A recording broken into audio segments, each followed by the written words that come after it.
Hello, everybody. I'm Kurt Messick. I am your chaplain. I'm also going to be the presenter today for something on the life of John Chapman, otherwise known as Johnny Appleseed.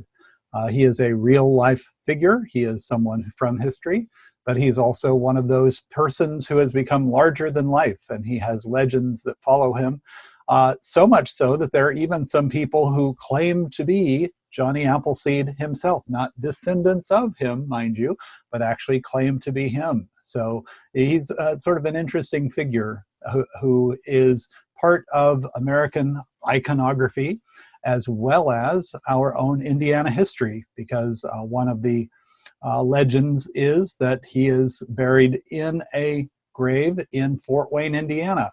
This is by no means certain, however. One thing I also want to point out is the sun is actually playing up outside my window here, so I'm noticing that my sort of lighting keeps changing along the way. So I apologize if I seem to get washed out a little bit here and there in terms of how the lighting works. But yes, so technical difficulties. But we are going to be looking at Johnny Appleseed on one of the 2 days in which his life is celebrated in this country.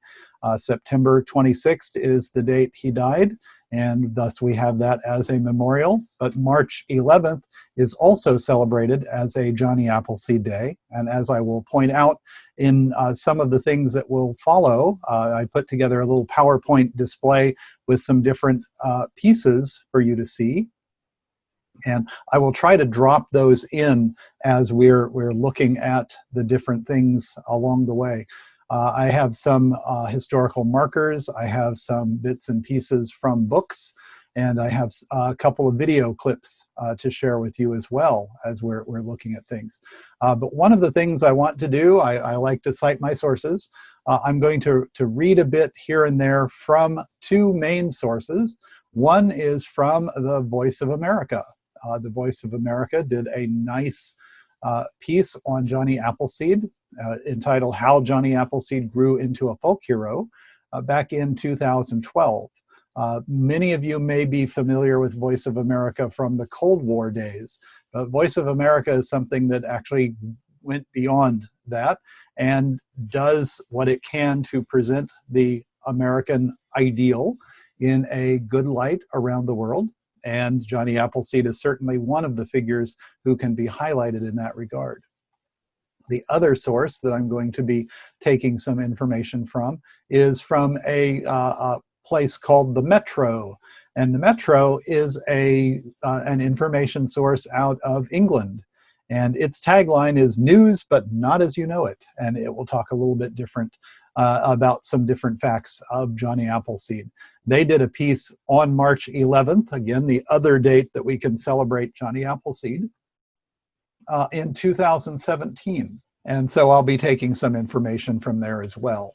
I suspect that this will take about 40 minutes, 45 minutes. I'll try not to go on too long, although Johnny Appleseed certainly went on for a very long time, so we don't want to give any kind of shorting of the stuff that's there. But again, from the Voice of America, it starts out very basically. Johnny Appleseed was the name given popularly to John Chapman. He planted a large number of apple trees in what was the American wilderness about 200 years ago. Welcome to the wilderness here in Indiana. Chapman grew trees and supplied apple seeds to settlers in the middle western Great Lakes area, largely in Pennsylvania and Ohio and Indiana. And then others would take his things further west from there. And according to the Voice of America, they say 2 centuries later, some of those trees still produce fruit. Now, before we go much further with the Voice of America information, I will show you a piece from a friend of a friend who was doing what was called the Johnny Appleseed Walk in Ohio back in 2010. And he put up a piece where he took a picture of the last living tree planted by Johnny Appleseed. And in fact, it came down in 2010. And he said that it stood for more than 175 years, while most apple trees only live for 50 to 60 years. The good news, however, is that there are still a couple of shoots from the tree still alive and growing. So the tree itself is still kicking, but just barely. So in fact, we don't have the direct trees that Johnny Appleseed planted still with us, but we have the offshoots from them that are still there along the way.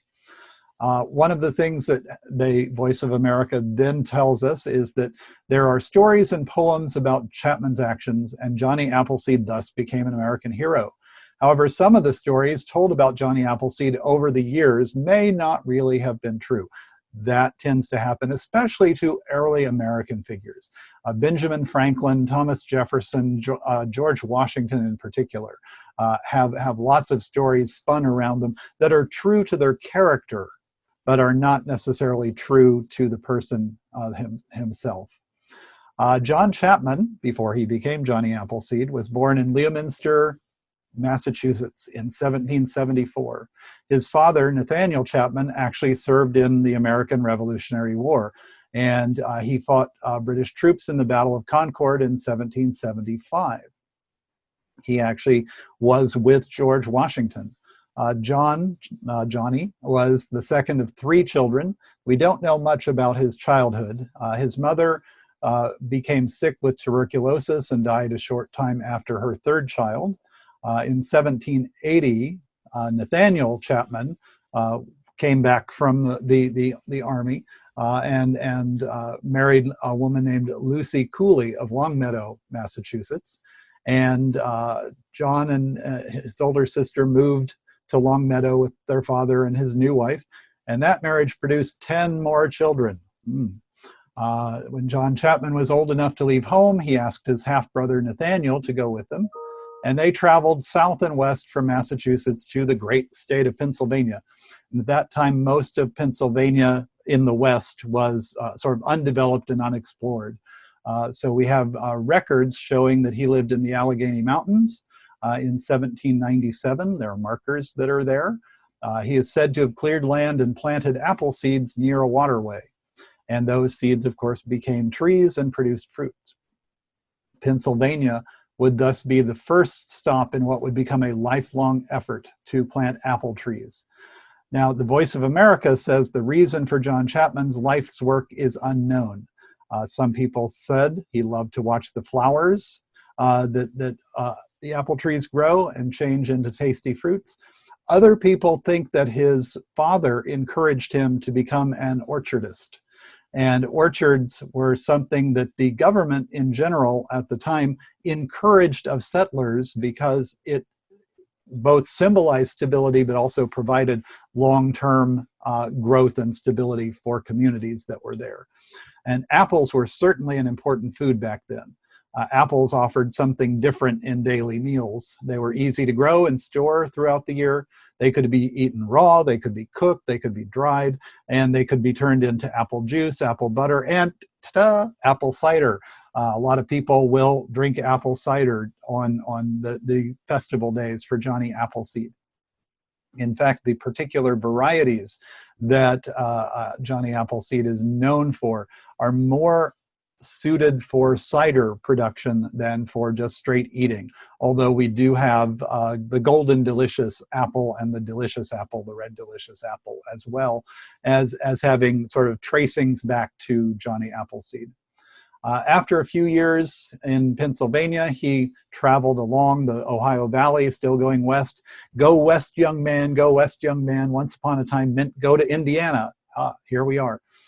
He transported 16 bushels of apple seeds down the Ohio River in 1801.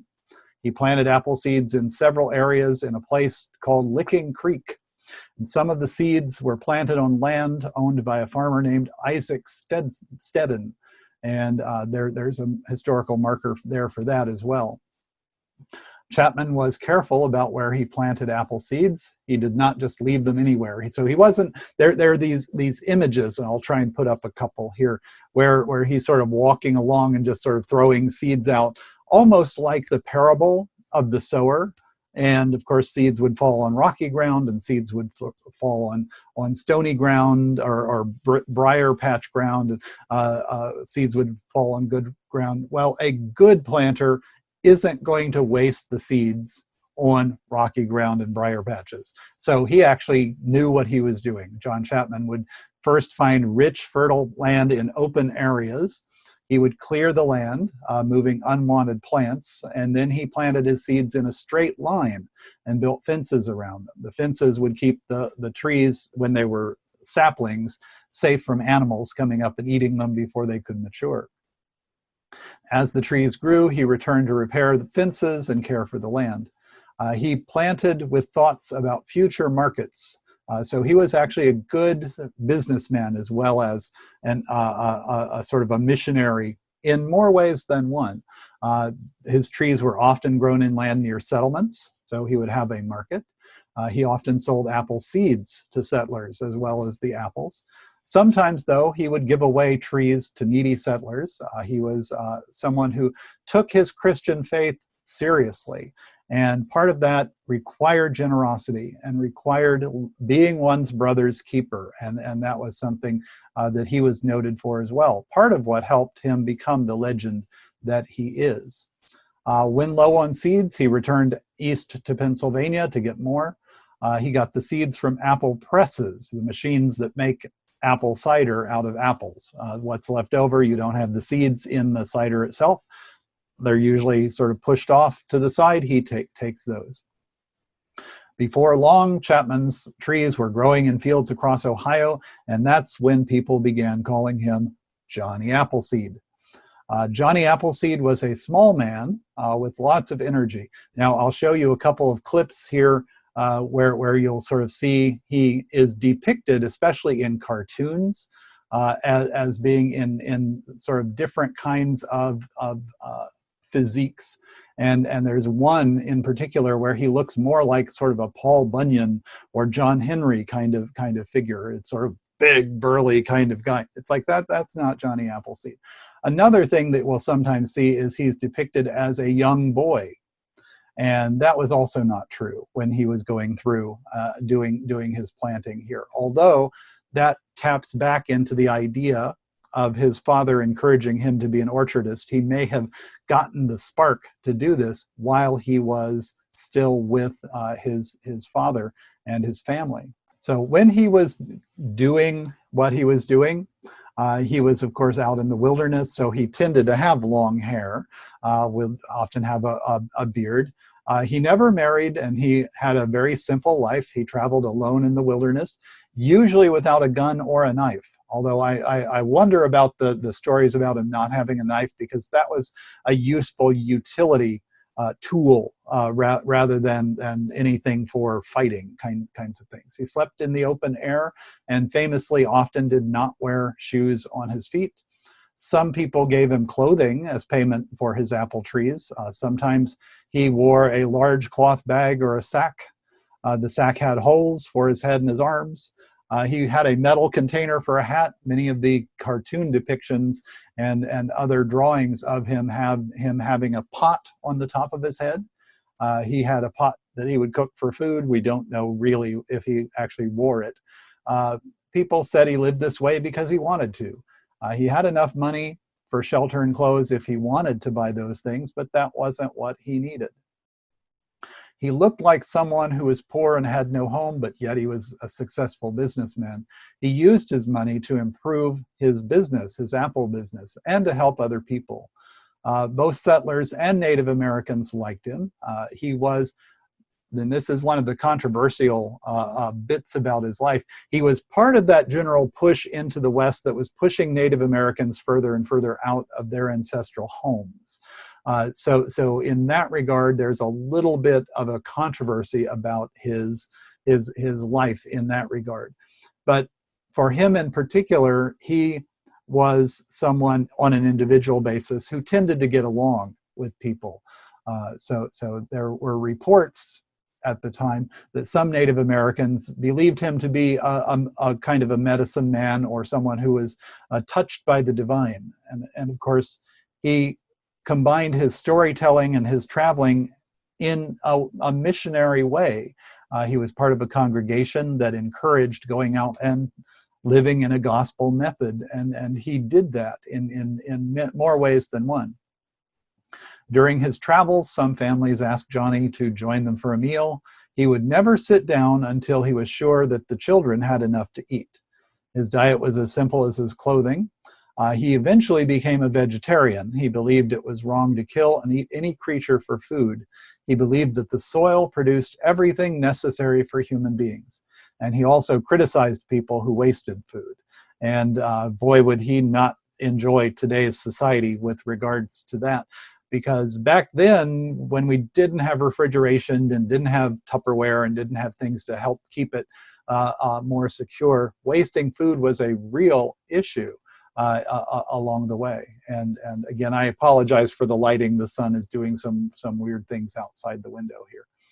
But there are a lot of stories about Johnny Appleseed. There's a story that a rattlesnake tried to bite him while he was asleep, and Johnny struck the snake and killed it, but he regretted that for the rest of his life.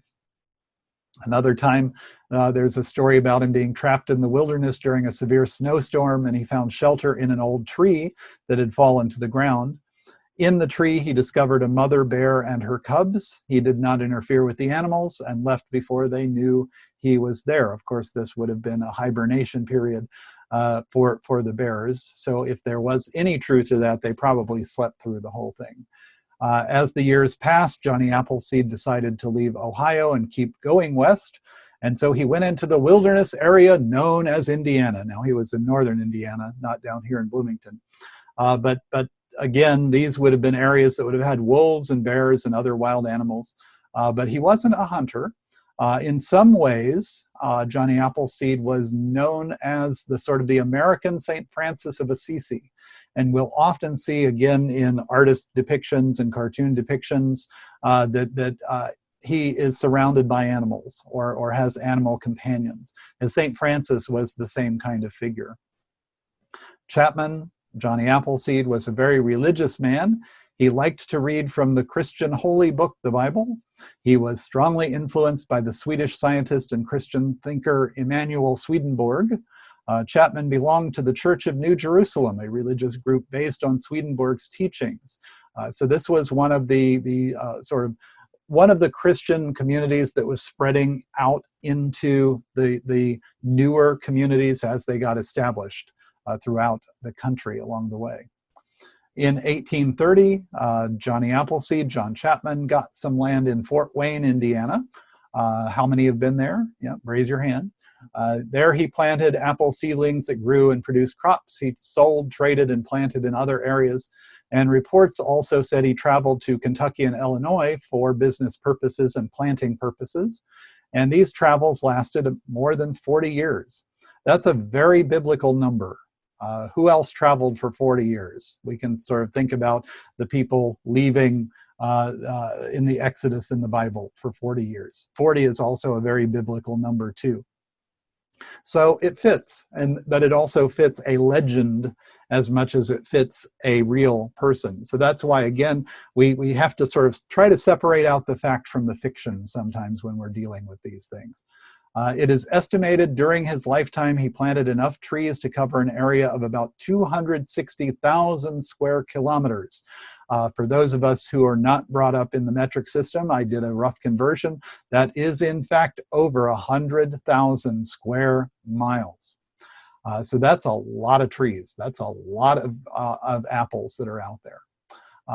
There were many adults all throughout the 1800s and even into the early 1900s who said they remembered receiving apples or receiving presents from Johnny Appleseed when they were children.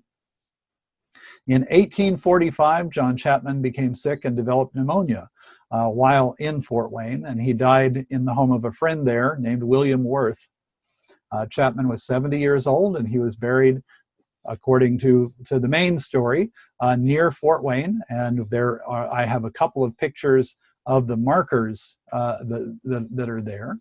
And the marker over his burial there in Fort Wayne says, "He lived for others." one of the things about those who plant trees. I remember sometimes I will post memes and pictures and sayings on Facebook in between my cat videos and other kinds of things that I post up there. But one of the things I post on a regular basis, at least once a year, is a picture about faith. And it has a tree. And one of the saying that goes along with it is something like this: faith is planting trees knowing that you won't be the one to sit under them. And I think that is true of John Chapman. I think that's true of Johnny Appleseed. When word of Johnny Appleseed's death reached Washington, D.C., Senator Sam Houston of Texas made a speech honoring him. And Sam Houston praised his work as a labor of love and said people in the future would be sure to remember his life and his work. Stories about Johnny Appleseed continued to spread to other areas long after he passed away. And some people claimed they had seen Johnny Appleseed as far south as Texas. Others were sure that he'd planted trees as far west as California. And even today, according to Voice of America, some people still claim they are Johnny Appleseed, which is quite a lot of fun. Quite a lot of fun there. I will give my credit here that the two people from whom a lot of this that I've just shared with you come are people who worked for Voice of America named Faith Lapidus. And then we have another person named Steve Imber. And both of them work on different things for Voice of America that you can find online. So I invite you to look on that. But then we also have some more popular designations or representations of Johnny Appleseed. One is this video that I'm going to show you. Hopefully it will show up. I've had issues with putting in a video and it being taken out by YouTube, so we're going to hope it shows up because it's Disney, and you may be familiar with this one. This is the Johnny Appleseed song. The Lord is good to me, and so I thank the Lord for giving me the things I need, the sun and rain and an apple seed. Yes, He's been good to me. I owe the Lord so much for everything I see.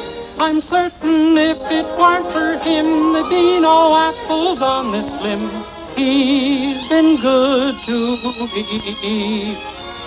Oh, here am I, 'neath the blue, blue sky, a-doing as I please, singing with my feathered friends, sawing with the bees. I wake up every day as happy as can be, because I know that with His care, my apple trees, they will still be there. Oh, the Lord is good to me. But of course, that's not the only song that we have for Johnny Appleseed. There is a collection of books that you can find in the Indiana University Library, and you can actually find it online as well, that's basically called the Johnny Appleseed Rhyme Book. And in first, it says, here's one of the verses I'll read for you. If without water you can swim, plunge upward, take to the air, open aloft your wings and skim, the ocean is everywhere. Then the second verse in this is, old sower Johnny Appleseed, now sow into a rhyme thy creed. When the corn you plant, be not the seed too scant. If the field you would rightly till, put in 4 grains to the hill. 1 for the mouse and 1 for the crow, 1 to rot and 1 to grow. Then shall the tiller surely see the miller. But then we have the Johnny Appleseed song, which is a little bit different from the song that we just heard that is in the Disney tune. This one is, I love to plant a little seed whose fruit I will never see. Some hungry stranger it will feed when it becomes a tree. I love to sing a little song whose words attune the day, and round me see the children throng when I begin to play. So I can never lonely be, although I am alone. I think the future apple tree, which helps the man unknown. I sing my heart into the air and plant my way with seed. The song sends music everywhere. The tree will tell my deed. So that's an important piece. That I think is an important thing to keep in mind that's there. Johnny Appleseed as a pioneer is very much connected with nature. And there's a movie that was done just about 10 years ago called Searching for Johnny. And you can look up this on YouTube, and you can look at this up in Google. And it has a modern take on Johnny Appleseed. The movie is described as Johnny Appleseed was a pioneer closely connected with nature, so it's looking at his environmental connections there. And it describes him as a missionary inspired by Swedenborg's visions and a nurseryman who prepared land for colonists. Predicting directions in which the newcomers would settle, he moved barefoot and unarmed through the Indian land, Indiana. The natives thought of him as one of their own and called him a medicine man. But what happened when there was not enough space for both the Indians and the settlers? Now, it's using the word Indian as I'm reading here.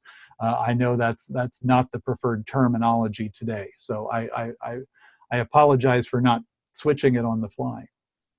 In this film, it says the main characters in our film are modern-day Johnny Appleseeds. Bill Jones, a fund development consultant, has spent 15 years building an amphitheater in the Ohio wilderness in order to put on a play about Johnny Appleseed's life. Hank Rupertsberger, a New Hampshire high school principal, spent an entire summer walking from Massachusetts to Indiana along the Appleseed trails. As a young processing engineer in Silicon Valley, John Coling decided to quit it all and grow apples in his own orchard. And while following their stories, we learn about the main character. However controversial, it turns out that Johnny Appleseed was both an entrepreneur and a visionary. So he is still inspiring people to this day to do different things there. North Central Massachusetts has what's called Johnny Appleseed Country. He was born there, and this is the birthplace, better known as Johnny Appleseed Territory. What they try to do is draw in tourists with this idea. It says, visit any time of year, enjoy the fruits that every season has to offer in the scenic and dynamic New England region. So we have all sorts of things that are happening with regards to that as well. There is a book that was put out in the late 1800s, and it was called John Chapman by Occupation, a Gatherer and Planter of Apple Seeds. And let me read just a little bit for you from this one as well. It says, to be sure, a dozen books and more than 250 biographical sketches and feature articles in county histories, magazines, and newspapers have been written about him, yet we know comparatively little about Johnny Appleseed. The most authentic accounts are found in recollections of pioneers who knew him. For example, this little book, Pioneer Directory and Scrapbook, by Dr. E. Boner McLaughlin, who came to Mansfield in 1816, and it was then later printed almost or more than half a century later in the Mansfield Daily News, 1887. It says, Chapman was always a welcome visitor with all who knew him, and especially with the early settlers. He often visited my uncle Andrew Thompson's, half a mile south of Mansfield. Also at my uncle John Stewart's, who was the county auditor. He was the surveyor and justice for the peace.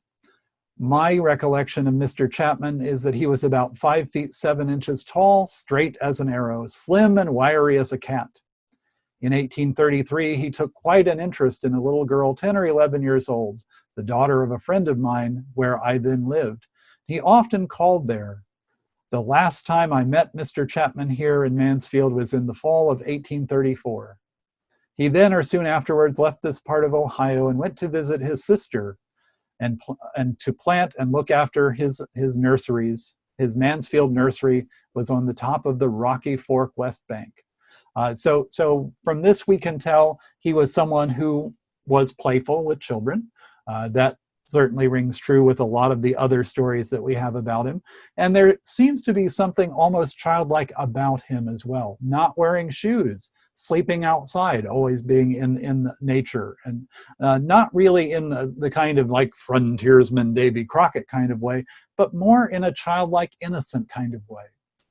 I think that also speaks to why in the Native American company, he was found to be someone who was inspired, or someone who was also considered to be more of a sort of a shaman or a medicine man type of person.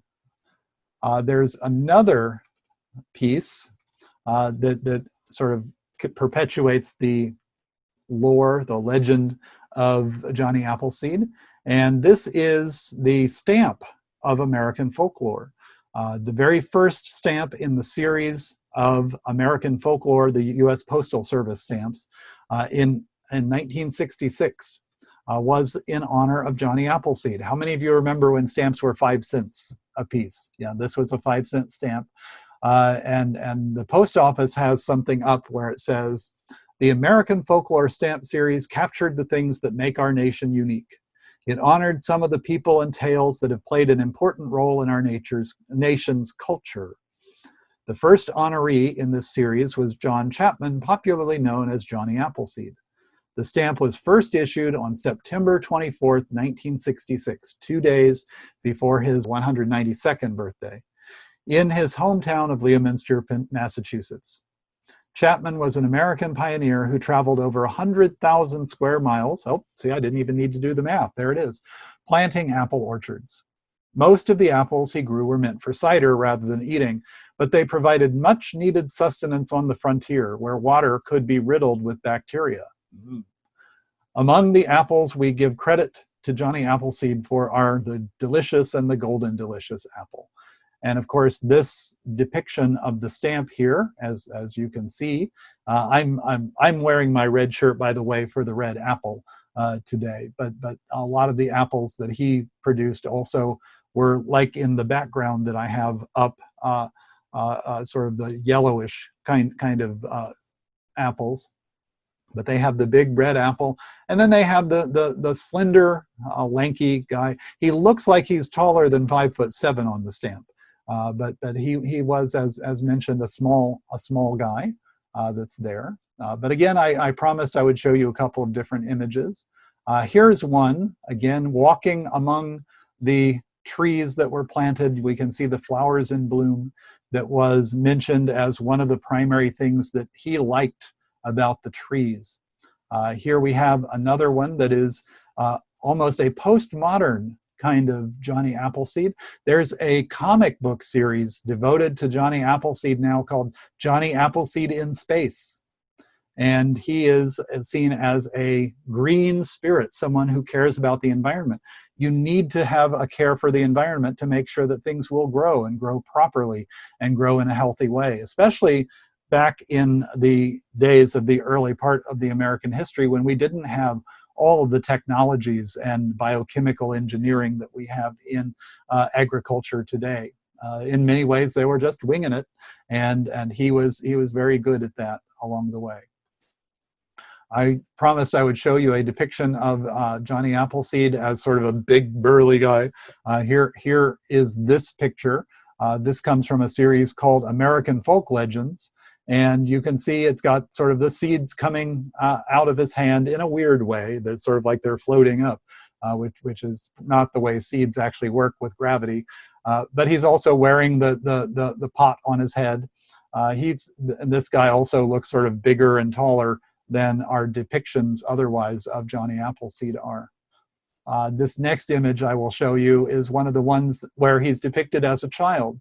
And while he wasn't out planting trees in the wilderness as a child, and not wearing probably a pot on his head as a child either, this one in many ways captures that childlike essence of him, as I mentioned before. And so we have a lot of children's books in particular. This is a very popular legend to share with children. And then this next one I just found, and I just loved it.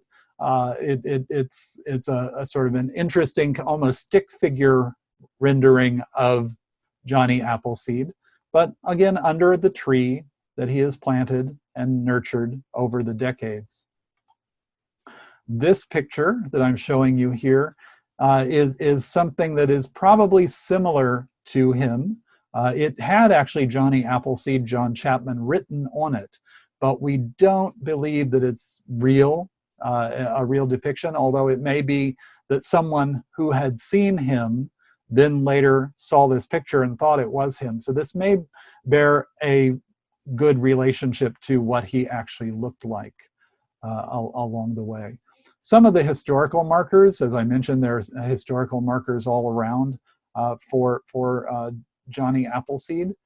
Include this one, the Johnny Appleseed Monument within this park, Richland County Historical Society, this is in Mansfield, which is where the clip that I read to you from the book was from. This one that I'm sharing with you now is in Pennsylvania, and it says, John Chapman, an actual person as well as a folk hero, lived nearby along French Creek between 1797 and 1804. And this depicts both his residence in Warren, Pennsylvania, as well as Ohio, references Massachusetts and Indiana. And then this is another monument, Johnny Appleseed. There are lots and lots and lots of memorials that are like this all throughout the country. Here's another one that I will show you here. This one is not so much for him, but it is one for the tree. This is a Johnny Appleseed tree. And it says, this tree has sprouted from the roots of a tree planted by John Chapman around 1830. So the first tree that he planted is gone, but as my friend who did the Appleseed walk was depicting when the final tree came down, there were still shoots and branches that were living. This is one that is coming back. And then we have this one, another marker for Ohio, and it says Johnny Appleseed's run for reinforcements. And this would have been in the War of 1812. It says, the killing of the local shopkeeper, Levi Jones, stirred rumors of an impending Indian attack. Mansfield settlers needed help, and on the evening of August 9th, 1813, Johnny Appleseed is believed to have embarked from here on a daring overnight journey to the settlements of Clinton and Mount Vernon for reinforcements.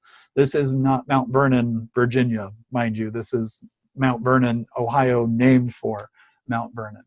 At the time of Appleseed's run, this square was the site of 2 blockhouses erected during the War of 1812. One blockhouse constructed of round logs by a Captain Schaefer of Fairfield County stood at the intersection of Main and Park Avenue West. Colonel Charles Williams of Cashington built the other blockhouse with hewn logs, and it was located in the middle of the north side of the square and later served as Mansfield's first courthouse. So this was put up in 1999 as people were celebrating the bicentennial of Ohio and the turn of the millennium. So we're not actually told the results of Johnny Appleseed's run that we have here, which is sort of interesting to me because I always want to know the rest of the story. There is a marker, I'll show you this picture here, in a place which has a reconstructed log cabin, and then the marker that you see on the left hand, or on the right hand side, sorry, my left, your right, right hand side of the screen there is this. Near this site was born John Chapman, known as Johnny Appleseed. And this is in Massachusetts. And then this picture depicts the marker in Fort Wayne, which is most consider this is where Johnny Appleseed was buried. And you can see a depiction of the apple at the top, Johnny Appleseed, John Chapman. He lived for others, and has a simple engraving of a book with the words Holy Bible inscribed upon it there. There is another picture of the whole area around the stone.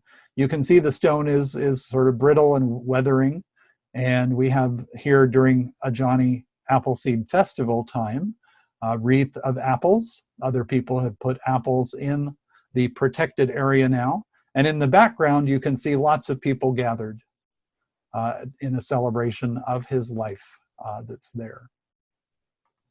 So there are other places that do Johnny Appleseed festivals. Sheffield, Pennsylvania, here's a brochure by Sheffield for the one that happened last year. 2020's has been canceled. I looked it up and they have canceled it. But what they do for this is they have quite a number of logging festival activities. So they have different ways of chopping down trees and working with wood and logs and other kinds of things in celebration. Here are a couple of different ways of tending trees. Now, Johnny Appleseed himself wasn't known for slicing and dicing the trees so much, but forest management is an important thing. Orchard management is an important thing. So we're going to sort of believe that Johnny Appleseed chopped down a tree here and there along the way. But he's known for planting trees. It's George Washington who's noted for chopping down the trees. Then we have this cartoon that I wanted to share with you called One Big Happy. I don't think we get this in the Herald Times. And it was posted up on one of the Johnny Appleseed days. It says in the first panel at the top, again, we have a youngish guy. They've got him as rather thin here. It says, he planted apple seeds everywhere he went, in meadows, along rivers, wherever people let him. And here we have the farmer's wife chasing him away. He wanted to see a nation of apple trees. And here we have him as an older fellow, gray-bearded like mine, with the pot on his head still. Johnny lived a long time ago, but in a certain part of Ohio, at a certain old apple tree, you might catch a glimpse of Johnny Appleseed's spirit as it moves westward in the spring. And then, of course, the teacher who's reading the story to her class says, my, what an inspirational story. Joe, you have a question. And Joe raises his hand, as kids will often do, asks a question that becomes tricky. If a kid fell out of an apple tree and broke his leg, could he sue a spirit? I guess if this were to show up in Bloomington, in the Bloomington paper, we might have to call Ken Nunn, 333-HURT, and find out, can we sue a spirit? Johnny Appleseed probably wouldn't have a lot for us to go after. He might have to pay off the bill in apples. But I think this sort of covers a lot of what I wanted to talk about with regards to Johnny Appleseed. Like many figures of this time period, Johnny Appleseed had some controversy attached to him as we look back on his life. He was never a slave owner, however. He never served in the military, so there are no questions about what he did and what he didn't do and whether it was worthy of honor in that regard, because he simply wasn't a part of that. The sort of midnight run referenced in the plaque in Ohio notwithstanding, he himself famously never carried a gun or, according to some reports, a knife, although, as I mentioned, I sort of questioned that along the way because that would have been a useful tool. But he was someone who was later embellished, in part because he was part of the great storytelling of the United States in its early days. So we have these larger-than-life figures, and Benjamin Franklin and Thomas Jefferson, Lewis and Clark, and George Washington in particular, Nathan Hale, and others that I could mention on and on and on. They became larger as people looked for origin stories. And he is part of the origin story of the United States. Because the origin story of the United States involves the removal of Native Americans, therefore it's not an untainted story, because the way in which we in the United States have our foundation, we need to wrestle with some inconvenient truths and some hard facts from the past. We can't do anything to change what was done. We can't go back into the past and undo what was done back then. But we certainly can be aware of those kinds of things. For the most part, Johnny Appleseed was not a party to removal of people or enslaving of people or killing of people or anything like that. So as legends go, I think he's a pretty good one to be celebrating. And just be mindful of his place in larger history as we look at the history of the United States. There's quite a lot left to celebrate, and I think there's quite a lot of things that we can do in terms of knowing what's happening in the world. So I appreciate your being here for this bit on Johnny Appleseed. I appreciate being able to be with you through the pixels. I appreciate being able to test out my new lighting system, and I can see there are some bugs that I still need to work out, but you learn by doing, and just as Johnny Appleseed learned by throwing his apple seeds around, but knowing where strategically they would grow, I'm trying to figure out where I can put my pixels online in a way that they will grow as well. And you're a part of that. So I thank you.